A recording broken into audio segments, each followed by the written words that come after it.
Now, the Sports Cabinet Secretary, Ambassador Amina Mohamed, pitched her case before members of a special General Council meeting Thursday afternoon as she sought to become the next head of the World Trade Organization. Amina was before the panel at the WTO headquarters in Geneva to explain her agenda for the international body in charge of regulating international trade between nations, where she is battling 7 other candidates to replace Director General Roberto Azevêdo, who resigned from the position.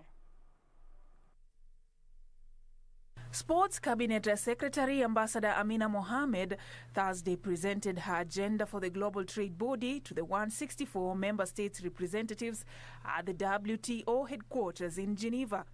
8 candidates are on the race to head the World Trade Organization following the abrupt resignation of the former WTO Director General Roberto Azevêdo, who opted to leave the global position this August instead of August 2021.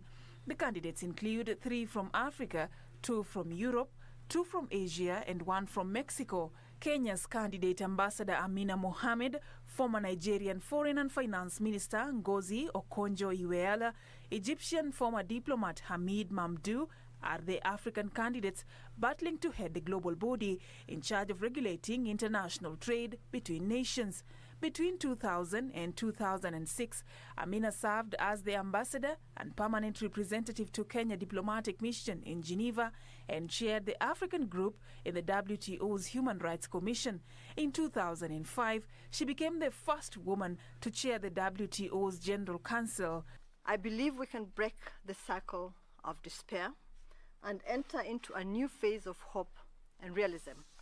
I know that I have what it takes to be Director General of the WTO, to help the WTO make progress on crucial issues. And I know this because during my time here in Geneva as ambassador and later as minister, I have severally been appointed by the membership to chair WTO bodies. The campaign to replace Azevêdo runs until September, after which the eliminations round will last up to 2 months.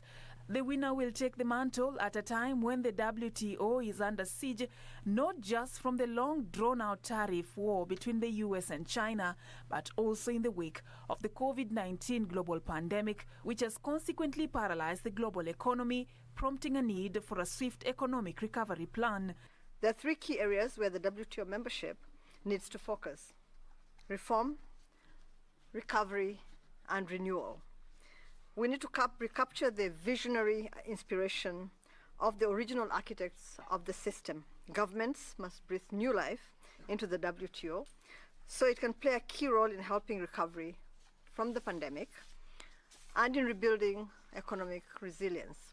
President Uhuru Kenyatta is among prominent leaders who have pitched for Ambassador Amina Mohamed, expressing optimism in her leadership skills. We are a country that will strongly back Ambassador Mohamed, whom we are extremely proud of, and we do believe that she does, within her, have the capacity to take world trade to a whole new level and to bring consensus at a time that it is greatly needed. The WTO is the largest international economic organization in the world and provides a framework for negotiating trade agreements and a dispute resolution process among member countries. For Channel One News, I'm Safin Acheng Ouma.